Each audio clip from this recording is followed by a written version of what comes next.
YouTube is a new platform. It is now 13 years old and it has reached an unprecedented level of prevalence in these years. But I had a question. Just how unique is it? Is it possible that its history and how it's viewed by us seems so unique because it's so new? Is it possible that the first 20 years of film were similar to modern-day YouTube, where YouTube had a clear-cut start to how it would be presented with Me at the Zoo? Monkey Shines really wasn't that for film. It was shown via kinetoscope, which very quickly became obsolete. In 1885, there was the first public screening of a film ever done by the Lumiere brothers in the Grand Café in Paris. It created the precedent for how films would be shown, which has nothing to do with the kinetoscope. YouTube has created microgenres, such as fail videos, challenge videos, vlogs, things that could never have existed in the more mainstream film genres, things that are completely unique to YouTube. Meanwhile, back in the late 1800s, filmmakers such as the Lumiere brothers and Georges Méliès were quickly starting to figure out what film could do. They could use it to just film what was happening in life. They could use it for storytelling, and they figured out how to do jump cuts and editing. It was becoming its own thing in its own right, very much like how YouTube is nowadays. YouTube was seen as a revolution. The storyteller was the audience. Anyone could put the content that they wanted out into the world. Film in general was also a revolution, allowing audiences to watch a story and see real people moving and acting it out. Both started out not quite sure what they were and what could be made with them, but both ended up having a wonderfully diverse range of things done. It is hard to compare things to YouTube. The sheer amount of content uploaded in even just a week is mind-boggling. This is in direct contrast to early film. It was incredibly difficult to procure a camera, and even if you did, you'd have to find a way of showing it. So theaters started popping up. By 1905, the Nickelodeon era began. Films were shown in storefront theaters, usually called Nickelodeons.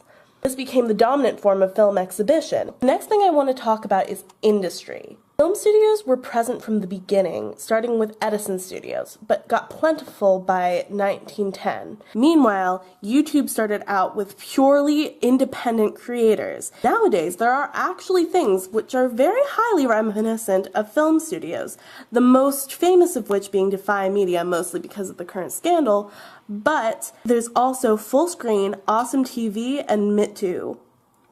These companies basically buy different YouTubers and have them work under them. Within YouTube itself, within what the website actually is, there are YouTube managers. These are people directly employed by YouTube who help YouTubers do what's best for their channels.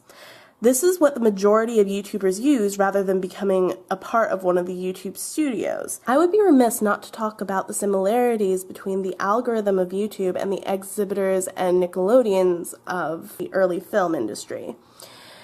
These are both what chose what people would see and where.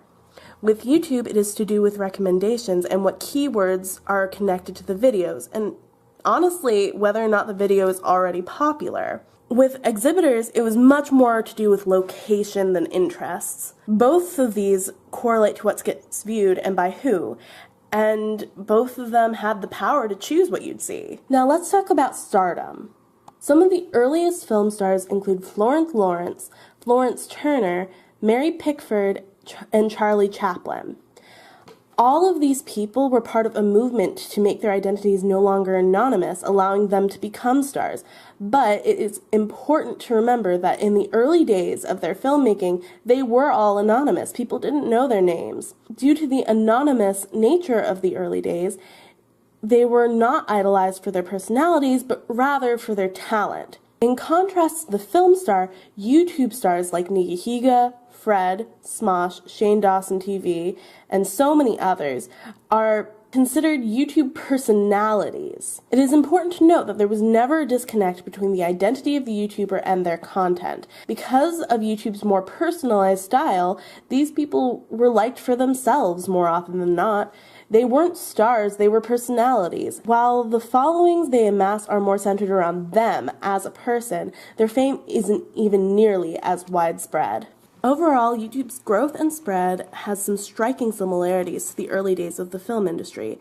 It is not, however, identical to how it functions or its history. But the similarities are enough to make watching the continued progress of YouTube as a platform interesting. Will it go a similar route, becoming more and more a part of everyday life? In the end, there does seem to be enough divergence that it's impossible to know the future of the platform from the past of film.